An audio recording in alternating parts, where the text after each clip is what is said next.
empezar la exploración de hoy, imaginemos por un instante el acto de encender un televisor. Vale, te sigo. Pero supongo que no hablamos de una pantalla plana de estas modernas y asépticas, ¿no? ¿Qué va, qué va? Hablamos de un cacharro antiguo. De esos con una carcasa de madera pesada, válvulas de vacío que tardan la vida en calentarse. Ya, con la pantalla de cristal así súper curva. Exacto, justo. Pues imaginemos que nos sentamos frente a él, giramos la rueda del dial con ese golpe seco, el típico clac, y vemos que solo sintoniza un único canal. O sea, un canal en blanco y negro, ¿verdad? Lleno de estática. Claro, con un sonido que zumba de fondo todo el rato. Y fíjate en esto, nos pasamos absolutamente toda la vida sentados en ese sofá, súper convencidos de que esa emisión monocromática, o sea, tan limitada, es la totalidad de lo que existe. Es que la inercia nos lleva justo a eso, a asumir que la realidad es así de gris. Se da por sentado que esa historia que vemos es, la única que se está emitiendo. Ya, totalmente. Confundimos los límites físicos de nuestro viejo televisor con los límites absolutos del universo entero, ¿sabes? Y el giro espectacular aquí es que, justo a nuestro alrededor, atravesando las paredes de ese mismo salón, rebotando contra nosotros, el universo está transmitiendo en ultra alta definición. Claro, con miles de canales invisibles. Sí, sí, colores que ni podemos concebir, paquetes inmensos de datos ahí flotando en el aire. El problema nunca ha sido que esa información no exista. El problema es que nuestra antena biológica, pues, no da para más. Nos quedamos en el blanco y negro por pura limitación de hardware, básicamente. Justo. Por eso arrancamos una nueva inmersión profunda hoy. Vamos a desarmar exactamente qué pasa con todo ese ancho de banda que no estamos viendo. Me parece un punto de partida fantástico para el material que tenemos sobre la mesa, la verdad. Vale, pues vamos a desglosar esto. Nos metemos de lleno en el marco de trabajo que propone Susana R.S., concretamente en lo que ella define como el campo activo y el sistema 108 frecuencias del alma. Que son conceptos potentes. Muy potentes. Y a ver, hagamos un alto rápido aquí para quien nos escucha. Antes de que suenen las alarmas del esoterismo o, no sé, alguien crea que nos pasamos al misticismo infundado. Claro, hay que aclararlo. Sí, dejemos súper claro que no estamos ante un tratado de magia. Esta es una propuesta muy analítica que desafía frontalmente cómo entendemos la estructura de la realidad. Y ojo con esto, porque la terminología puede despistar bastante si uno se queda solo en la superficie. El objetivo de nuestro análisis hoy no es pedir un acto de fe a la audiencia. Para nada, no. Lo que vamos a destripar es la mecánica detrás de su premisa fundamental. A ver, el campo activo se plantea como una matriz de información dinámica. Vale, una red subyacente de datos no locales. Ya, una especie de tejido invisible. Exacto.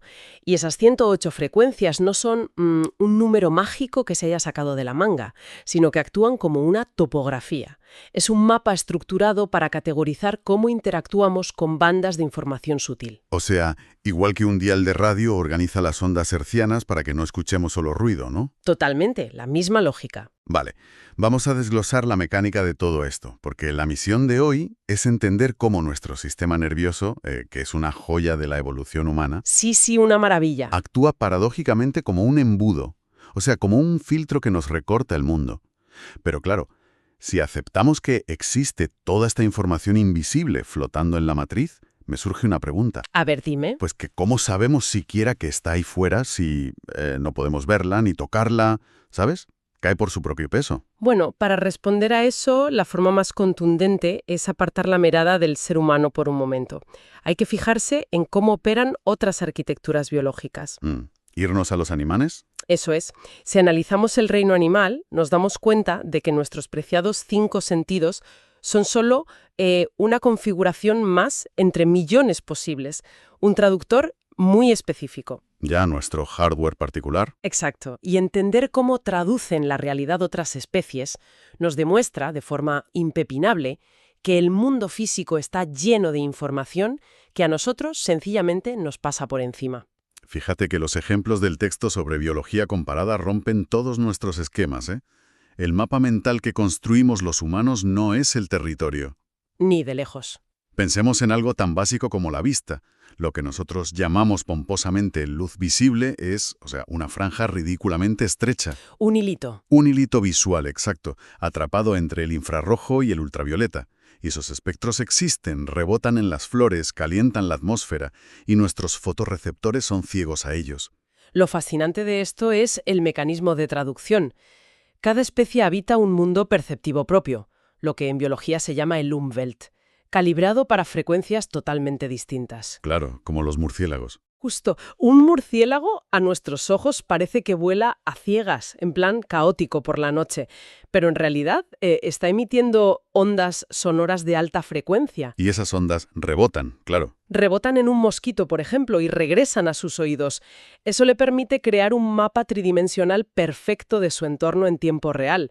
O sea, su cerebro procesa el eco como si fuera visión geométrica. Madre mía.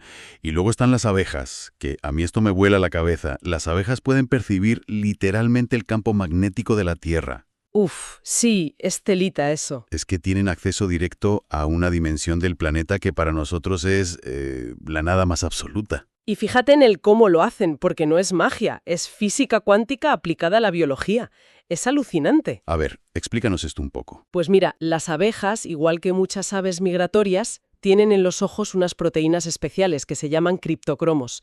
Cuando un fotón de luz entra en el ojo... Vale, choca con la proteína. Exacto, interactúa con ella y altera el estado cuántico de los electrones en su interior. Y esa alteración es hipersensible al campo magnético terrestre. O sea, el magnetismo altera la química del ojo. Eso es. A efectos prácticos les permite ver las líneas magnéticas como si fueran patrones visuales superpuestos en el paisaje. Es biotecnología pura de la naturaleza. ¡Qué locura! Llevan brújulas cuánticas integradas en la retina. Y no son las únicas. Pensemos en los pulpos. Buah, los pulpos son otro nivel. Es que tienen ojos daltónicos, no distinguen los colores de forma tradicional, y sin embargo su piel está cubierta de cromatóforos.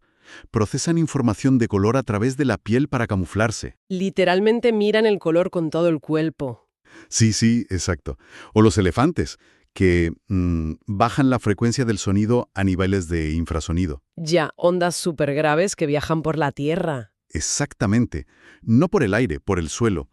Y la reciben a través de unos receptores sísmicos súper sensibles en las patas y en la trompa. Están teniendo conversaciones complejas a kilómetros de distancia, justo debajo de nuestros zapatos. Y nosotros ahí, creyéndonos la cúspide de la percepción sin enterarnos de nada. De absolutamente nada. Y aquí radica el pilar central de esta parte del análisis. Ningún biólogo sensato diría que una abeja tiene poderes sobrenaturales, no. Ni que un elefante es místico. Claro. Asumimos que operan en maestría dentro de su rango. Todos son datos, información pura, propagándose en frecuencias que simplemente no encajan en el puerto de entrada de nuestro traductor humano. Entonces, metiéndonos ya de lleno en la premisa del campo activo, me surge una duda enorme a nivel existencial. Dispara. Si consideramos que el núcleo de la conciencia, o el alma, como se expone en la fuente, es fundamentalmente información ilimitada, ¿qué pasa cuando esa infinitud choca con las paredes de nuestra biología? Esa es la gran pregunta. Es que, ¿qué ocurre cuando te ves obligado a navegar el universo usando únicamente el sistema nervioso de un primate que nivela luz ultravioleta? Tiene que perderse una cantidad de información brutal. Totalmente. Esa pregunta vertebra todo el marco teórico. ¿Qué queda excluido cuando la inmensidad colisiona con el embudo de los 5 sentidos? Ya, el embudo perceptivo. Y lo fascinante es que la conclusión de que hay una capa masiva de información perdida en la traducción no es una excentricidad de la autora de este sistema. Para nada. Hay gente muy seria detrás de estas ideas. Exacto. Al buscar respuestas, algunas de las mentes científicas más brillantes del último siglo han terminado señalando hacia el mismo territorio oculto, pero desde disciplinas completamente distintas. Y aquí entramos en la arquitectura de lo invisible. Porque para sostener la idea de este campo activo, no nos quedamos en filosofía barata, ¿eh? Nos vamos a los cimientos de verdaderos pesos pesados. Sí, figuras clave de la ciencia moderna. Hablamos de gente como David Bohm, un físico cuántico de primera línea, colaborador cercano de Albert Einstein en Princeton. Bohm desarrolló la teoría del orden implicado. Y el mecanismo de la teoría de Bohm es deslumbrante. Argumentaba que la realidad que percibimos, o sea, el espacio, el tiempo, la materia sólida, es solo el orden explicado. La superficie, digamos. Eso es, la superficie desplegada. Pero debajo de eso existe el orden implicado. Una matriz profunda donde todo el universo está encriptado e interconectado. A ver, como si fuera un holograma, ¿no? Justo esa es la analogía clásica. Si rompes una placa holográfica, cada pequeño fragmento sigue conteniendo la imagen completa del objeto. Bohm sugirió que el universo funciona así. Todo está conectado antes de manifestarse físicamente. Exacto. La información de la totalidad está plegada en cada punto diminuto del espacio y el tiempo. Pero a ver, frena un segundo, porque aquí la audiencia puede torcer el gesto y con toda la razón del mundo. A ver, dime. Bohm era un físico de partículas calculando el comportamiento de los electrones. O sea, ¿estamos diciendo entonces que Bohm avala de alguna manera este sistema de las frecuencias del alma o valida conceptos esotéricos? No, para nada. Y es vital trazar esa línea divisoria muy clara. La fuente no afirma en ningún momento que Bohm creara este sistema. Vale, menos mal, porque si no perdemos rigor. Claro.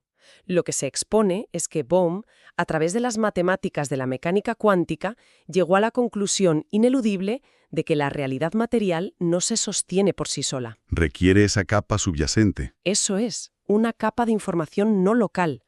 La autora toma esa base estructural, la existencia de ese campo, y traslada la pregunta a la psicología.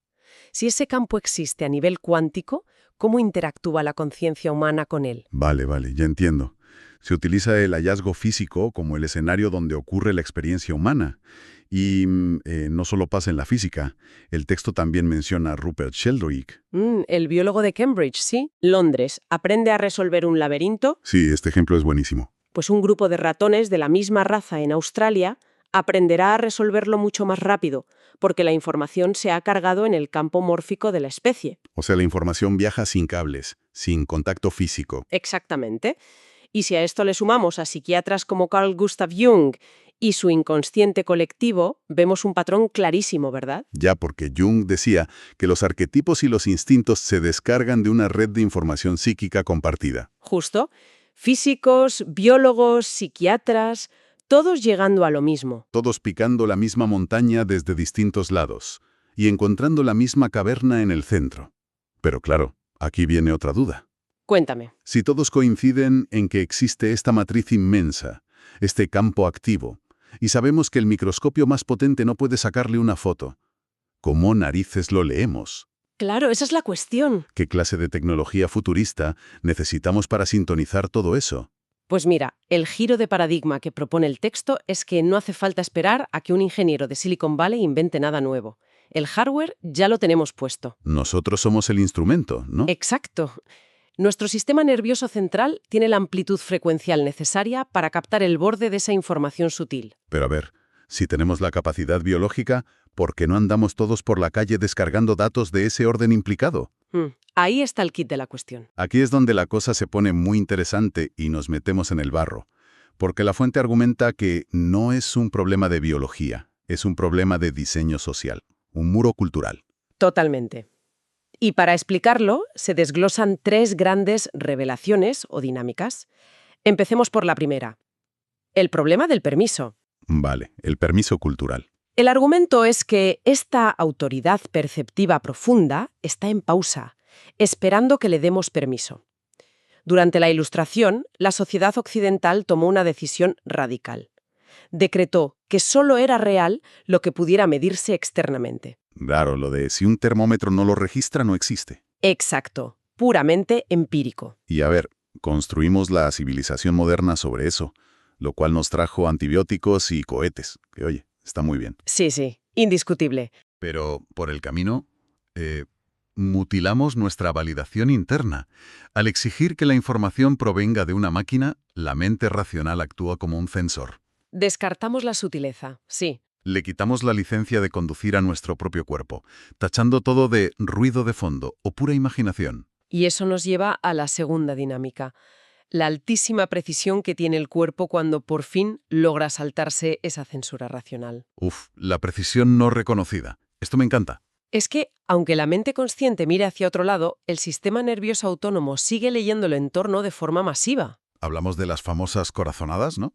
Esas veces que entras a una sala de reuniones e inmediatamente sientes una densidad que te encoge el estómago. O cuando conoces a alguien encantador sobre el papel, pero tu cuerpo entra en tensión defensiva sin ningún argumento lógico. Justo eso. Y esto tiene una explicación fisiológica alucinante que conecta con la teoría del campo. Sí, la neurocepción. Eso es, un concepto del doctor Stephen Porges. Nuestro nervio vago escanea el entorno miles de veces por segundo buscando señales de peligro. Procesa microexpresiones, cambios electromagnéticos, feromonas, todo a una velocidad que la razón no puede ni oler. O sea, el cuerpo descarga gigabytes de datos del orden implicado, mientras la mente apenas procesa un triste megabyte para dar los buenos días. Literalmente. Así que cuando tomamos una decisión por puro instinto y resulta ser perfecta, no es azar, es nuestro sistema operando en frecuencias no verbales, igual que la abeja viendo el magnetismo. Simplemente no le damos crédito a nuestra propia tecnología. Exacto. Y esta negación constante nos arrastra a la tercera dinámica, que es la más profunda, la herida colectiva. Este es el punto neurálgico del análisis, ¿eh? La parte más dura. Sí, y la que tiene mayores ramificaciones sociológicas. A ver, para entender la magnitud de esta herida, yo propondría visualizarlo como un caso de manipulación psicológica masiva. O sea, un gaslighting a escala planetaria. Me parece una analogía buenísima. Imaginemos que un niño nace con un talento innato, un sentido del olfato prodigioso. Sabe cuándo va a llover horas antes, detecta quién está enfermo por el olor de su piel. Vale. Pero desde su primer día de vida, todo su entorno, sus padres, la escuela, la cultura entera, le repiten de forma machacona que los olores no existen. Ya, qué angustia. Le dicen, oye, si no puedes hacerle una foto a ese aroma o pesarlo en una báscula, te lo estás inventando. Estás loco. Si pasas 20 años sometido a esa negación de algo que tú percibes como real, ¿qué pasa? Que te fracturas. Acabas convencido de que tu brújula interna está rota. Es que esa metáfora ilustra de forma quirúrgica la cicatriz a la que se refiere el texto, el trauma perceptivo de haber sentido certezas absolutas en el cuerpo y haber sido forzados a ignorarlas. Hemos sido adiestrados para desconfiar de nuestra propia biología. Totalmente, y delegar la verdad en herramientas externas. Esa desconexión genera un estado de ansiedad brutal de base, un cortocircuito en el sistema nervioso. Y a la luz de esto, la lectura que hace La Fuente sobre el panorama actual es reveladora, fíjate. Hoy en día vemos un auge masivo por la expansión de la conciencia, meditación, trabajo somático. Sí, está por todas partes. Cualquiera diría que es una moda estética, una burbuja de las redes sociales. Pues la hipótesis aquí es diametralmente opuesta. Argumenta que todo este movimiento no es una moda superficial, sino una respuesta autoinmune del inconsciente colectivo. Qué potente eso de la respuesta autoinmune. Es la especie humana entera, exhausta de vivir solo en lo material, intentando sanar esa herida generacional. O sea, un intento biológico de reconectar los cables. Justo, de recuperar la brújula que la hiperracionalidad industrial nos amputó. La humanidad intenta curar su propia ceguera estructural. Es que si lo miras con esa lente, la verdad es que todo cobra un sentido espectacular. Bueno, repasando el inmenso territorio que hemos recorrido en la exploración de hoy. Hemos tocado muchísimas cosas. Sí, a ver, volvemos al principio, a la dicotomía entre el mapa y el territorio. Hemos visto cómo las abejas y los elefantes nos demuestran que nuestro traductor biológico es súper limitado. Y cómo la física y la biología de Bohm-Michel-Drake sugieren que el territorio real incluye un campo masivo de información no local. Exacto. Y finalmente, cómo nuestra biología está equipada para leer ese campo activo, pero una herida cultural nos bloquea. Un resumen perfecto. Lo crucial para quien nos escucha es entender que la intuición no requiere creencias místicas. Son datos reales en frecuencias que la tecnología externa aún no mide, pero nuestro hardware sí procesa. Entonces, a efectos prácticos, ¿de qué sirve todo esto? Pues el verdadero valor es la emancipación. Saber que podemos ampliar nuestro mapa, dándonos el permiso que la sociedad nos quitó. Validar la información somática. Si el estómago se encoge al entrar a un lugar, hay datos reales del campo ahí que merecen ser escuchados. Antes de que la razón empiece a pedir un análisis de laboratorio. Exacto. Y Susana R.S. cierra con una pregunta que sacude los cimientos, ¿eh? Plantea, ¿qué pasaría si alcanzamos una masa crítica? Uf, Si de repente una fracción significativa de la civilización comenzara a validar y usar esta percepción extendida del campo activo, ¿cómo cambiaría la economía o la medicina? ¿cómo resolveríamos los conflictos si percibiéramos las intenciones reales más allá de las palabras? Sería una nueva etapa evolutiva. Un cambio de paradigma vertiginoso, sin duda. Pues tirando de ese mismo hilo, me gustaría cerrar el análisis dejando una idea en el aire para que la audiencia le dé vueltas, viendo lo obsesionados que estamos con medirlo todo. A ver, Si mañana un instituto tecnológico inventara una máquina capaz de medir las corazonadas, un aparato que tradujera estas 108 frecuencias a un gráfico irrefutable en una pantalla, vale. empezaríamos por fin a confiar en nuestra intuición con total seguridad, o nos daríamos cuenta de que el condicionamiento es tan profundo que seguiríamos necesitando que una pantalla externa nos dé permiso para sentir lo que el cuerpo ya sabía. Menuda paradoja. En el fondo, seguiríamos sentados frente al viejo televisor pidiéndole al cacharro que nos confirme que los colores del salón son reales. Es una imagen que lo encapsula todo. Ojalá empecemos a apartar la mirada de la pantalla y confiemos más en nuestra propia antena. Ha sido un viaje fascinante. Cerramos aquí y nos encontramos en la próxima inmersión profunda.